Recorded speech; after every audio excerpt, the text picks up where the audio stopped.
오늘부터 수요예배 로마서 강해가 시작됩니다. 로마서는 여러 가지 별명이 붙어 있어요. 현존하는 책 가운데 가장 심오한 책이라는 별명도 있고, 기독교 신앙의 정수, 신약에서 가장 중요한 부분이요 가장 순전한 복음서. 여러 별명이 붙은 것만큼 로마서가 차지하고 있는 중요한 위치가 우리가 느껴질 수 있습니다. 사도행전을 보면 사도 바울은 자신의 세 번째 전도 여행 중에 고린도라는 도시에 잠시 머물렀다는 것을 알 수 있습니다. 때는 추운 겨울이었어요. 바울은 전도 여행을 잠시 멈추고 그곳에서 겨울을 나기로 작정합니다. 그러나 단지 휴식을 위해서만 그런 것은 아니었습니다. 그에게는 중요한 일이 있었어요. 그것은 바로 로마 교회에 편지를 쓰는 일이었습니다. 바울은 로마 교회에 무척이나 가보고 싶었습니다. 그런데 자꾸만 가는 길이 막혔어요. 갈 수가 없었습니다. 그래서 편지를 쓰기 위해 고린도에서 머물면서 비서인 더디오에게 그 내용을 불러줍니다. 로마 교회에 보내는 편지의 시작은 오늘 본문입니다. 로마서 첫 장 첫 절에 이 표현을 우리는 주목해서 봐야 됩니다. 굉장히 충격적인 표현이에요. 본문 1절을 함께 같이 읽어보겠습니다. 시작. 바울은 사도로 부르심을 받아 하나님의 복음을 위하여 택정함을 입었으니. 어떤 부분이 충격적인 것 같습니까? 바로 처음 시작, 예수 그리스도의 종 바울이라는 부분이에요. 우리말 번역에는 종으로 번역됐지만 의미가 정확하게 전달되기는 어려워요. 원어로는 둘로스, 애속된 자, 노예라는 뜻이에요. 노예. 지금은 노예가 없죠. 그러나 우리나라도 조선시대에는 노비가 있었어요. 그 노비들을 생각해보면 얼마나 천한 신분이고 얼마나 비참한 삶을 살았는지 우리는 알 수 있습니다. 당시 로마의 인구가 한 100만 명 정도 되었다고 하는데 그 중에 20%에서 한 50% 정도가 노예였다고 합니다. 굉장히 노예의 숫자가 많았어요. 이 노예들은 사람 취급을 받지 못했습니다. 그저 주인에게 가축이나 물건 같은 취급을 받았어요. 당시 노예 시장에 가면 반나체 상태의 노예들이 서 있었고 사람들은 노예를 사고 팔았습니다. 구경하다가 마음에 들면 상인에게 흥정을 해서 노예를 삽니다. 그리고 노예 귓볼에 주인의 이름을 새긴 귀걸이를 달아주면 그 순간부터 노예는 귀걸이를 달아준 사람의 소유가 됩니다. 이와 같은 당시 로마의 상황에서 바울은 한 번도 만난 적도 없고 대면한 적 없는 로마 교회 성도들에게 자신을 예수 그리스도의 노예다, 종이다라고 소개합니다. 여러분, 정말 놀라운 일 아닙니까? 여러분은 누군가에게 이렇게 당당하게 자신 있게 내가 노예인데 나는 누구누구의 노예입니다라고 소개할 수 있겠습니까? 바울은 대단한 사람이었죠. 당시의 석학이었고 로마의 시민권을 가진 사람이었어요. 그가 스스로를 나는 로마의 시민권자요, 나는 가말리아 문화에서 율법에 정통하고 바리새인 중에 바리새인이고 나는 석학이다라고 소개할 수도 있었지만 그의 단 한 줄의 소개는 무엇이었습니까? 예수 그리스도의 종 바울이다. 이게 그의 소개였어요. 다른 그 어떠한 수식어보다, 다른 어떠한 자기의 소개보다 예수 그리스도의 종으로 소개하고 싶었던 거예요. 바울은 어떻게 스스로 예수님을 위해서 기꺼이 종이 되었을까요? 여러분, 누군가의 종, 노예가 된다는 것이 쉬운 일은 아닐 것입니다. 만약 우리가 조선시대에 태어났다면 선택권도 없이 노비가 되는 삶을 살았다면 얼마나 괴롭고 힘들었겠어요. 누군가의 노예가 된다는 것, 그것을 자랑스럽게 여긴다는 것, 또 일평생 내가 종으로 살겠다는 결단은 쉬운 일이 아닐 것입니다. 본문의 바울은 왜 기꺼이 예수 그리스도의 종이 되었는지, 내가 종이 된, 내가 노예게 된 나의 주인이 누군지 본문에 말씀하고 있어요. 바울은 로마 교회로 편지하며 자신을 예수 그리스도의 종이라 밝히고 자신이 하나님의 복음을 위하여 택정함을 받았다고 말합니다. 그리고 이 복음이 무엇인지, 그리고 나의 주인 예수님이 어떤 분인지 소개합니다. 2절을 함께 읽어보겠습니다. 시작. 이 복음은 하나님이 선지자를 통하여 그의 아들에 관하여 성경에 미리 약속하신 것이라. 예수님은 어쩌다 갑자기 나타나신 분 아닙니다. 예수님은 이미 성경을 통해서 하나님의 선지자들로부터 예언되신 분이에요. 이게 어떠한 의미가 있냐면, 수많은 이스라엘 민족들은 구약에서 예언된 그 메시아 그리스도를 대망하며 수천 년 동안 기다렸어요. 선지자를 통해 예언된 그 메시아가 바로 예수 그리스도라는 거예요. 또 3절을 읽어보시겠습니다. 그의 아들에 관하여 말하면 육신으로는 다윗의 혈통에서 나셨고, 분명 메시아는 다윗의 혈통에 오신다고 했습니다. 육신으로는 다윗의 혈통에서 오신 분, 그분이 예수라는 거예요. 마지막 4절 읽어보겠습니다. 성결의 영으로는 죽은 자 가운데서 부활하사 능력으로 하나님의 아들로 선포되었으니 곧 우리 주 예수 그리스도시니라. 아멘.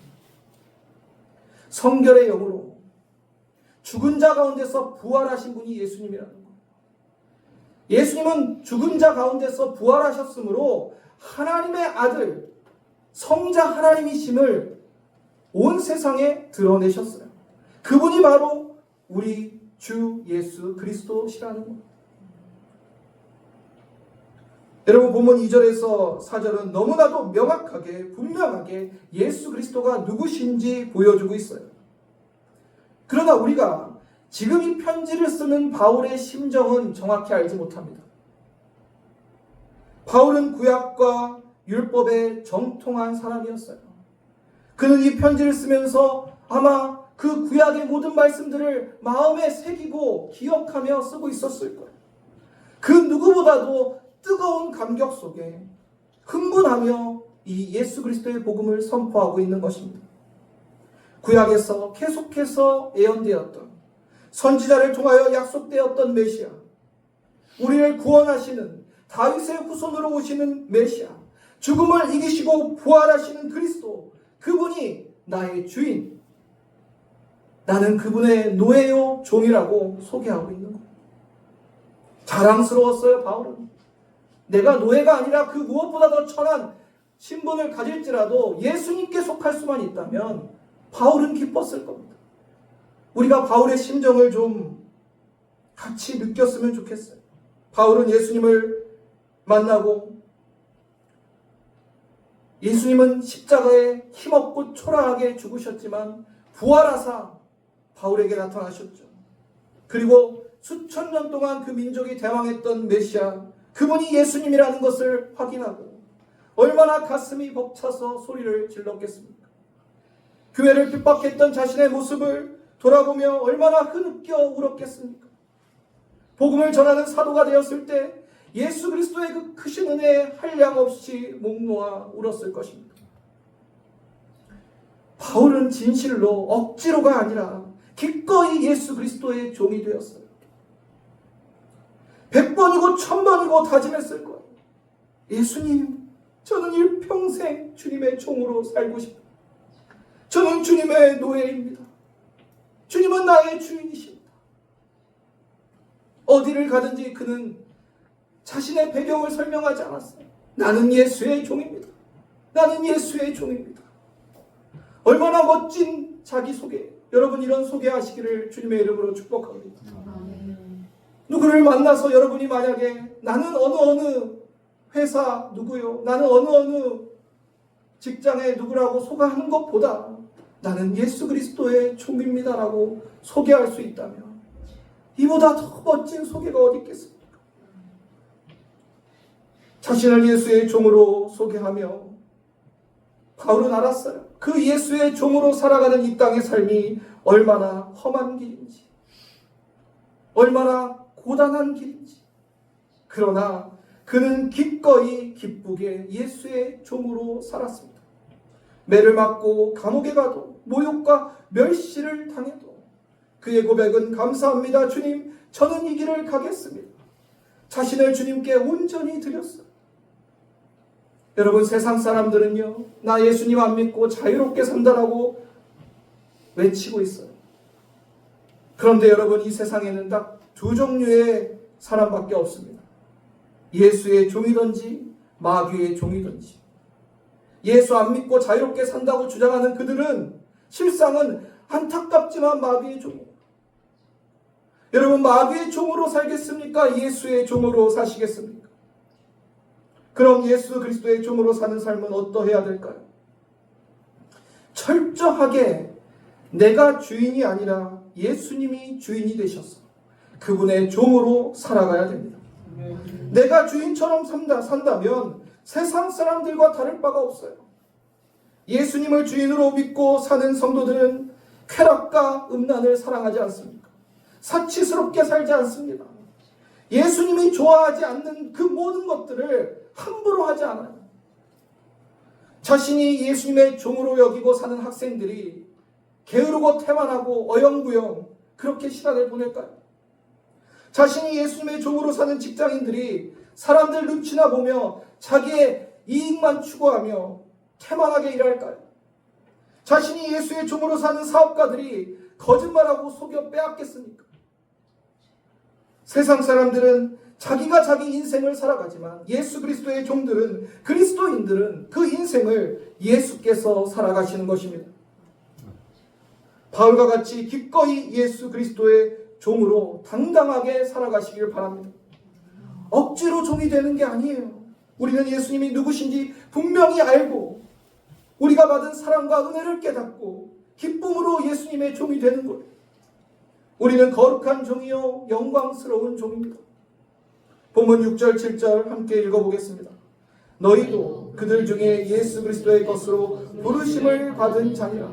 로마에서 하나님의 사랑하심을 받고 성도로 부르심을 받은 모든 자에게 하나님 우리 아버지와 주 예수 그리스도로부터 은혜와 평강이 있기를 원하노라. 아멘.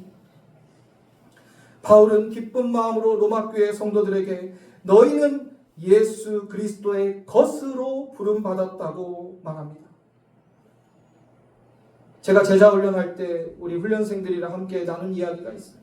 우리 등 뒤에는 이름표가 붙어 있다. 초등학생들 학교 들어가면 자기 이름 스티커를 다 붙이잖아요. 가방에도 붙이고 필통에도 붙이고 책에도 붙이고.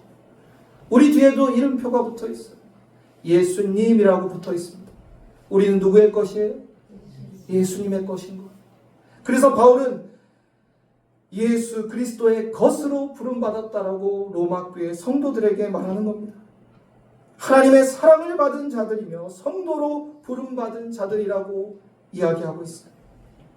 바울은 한 번도 만난 적 없는 로마 교회 성도들에게 확신에 차서 이 말씀을 전하고 있습니다. 복음을 받아들이고 예수를 믿는 너희들도 나와 같이 예수님께 소유된 자들이며 예수님의 것이고 예수 그리스도의 종이라는 것입니다. 오늘 이 말씀이 오늘 아가페 교회 우리에게 주시는 주님의 말씀, 주님의 음성으로 들리시기를 바랍니다. 우리는 예수 그리스도의 것이며 우리는 예수 그리스도의 영광스러운 종입니다. 어떤 분들은 이렇게 생각할 수도 있어요. 예수님의 종으로 살면 너무 재미없고 너무 힘들기만 한 거 아닙니까? 아니요, 여러분. 예수님의 종으로 주님께 철저한 순종의 삶을 살면 얼마나 기쁘고 평안한지 모릅니다. 진정 기쁘고 감사한 삶을 여러분 경험하게 될 거예요. 한 나라의 지도자를 잘못 만나면 그 나라는 엄청난 고통을 겪게 됩니다. 한 회사의 지도자를 잘못 만나면 그 회사도 엄청난 어려움을 겪게 되겠죠. 교회의 지도자를 잘못 만나면 그 공동체가 바른 신앙으로 나아가지 못합니다. 우리 인생의 주인을 잘못 만나면 고통을 겪는 정도가 아니라 영생을 얻지 못하고 지옥으로 가게 됩니다. 사랑하는 성도님들, 우리 자신을 주인 삼고 살아가면 반드시 망하게 돼요. 그러나 예수님을 주인으로 모시고 살아가면 반드시 구원받고 천국에 가게 됩니다. 사도 바울은 그것을 알았어요. 이 복음의 가치를 알았기 때문에 세상의 그 무엇도 비교가 되지 않았어요. 자신이 주님의 종으로 살아가고 복음을 이어가는 사는 삶이 이 땅 가운데 고난과 도전이 있다 할지라도 그는 기꺼이 기쁨으로 감사함으로 그 길을 갔어요. 사도 바울의 멋진 믿음의 고백, 예수 그리스도의 종 바울이 곧 저와 여러분의 고백이 되기를 소망합니다. 당당하게 이 세상 가운데 예수 그리스도의 종으로 세상 사람들과 구별된 성도로 살아가시기를 주님의 이름으로 축원합니다.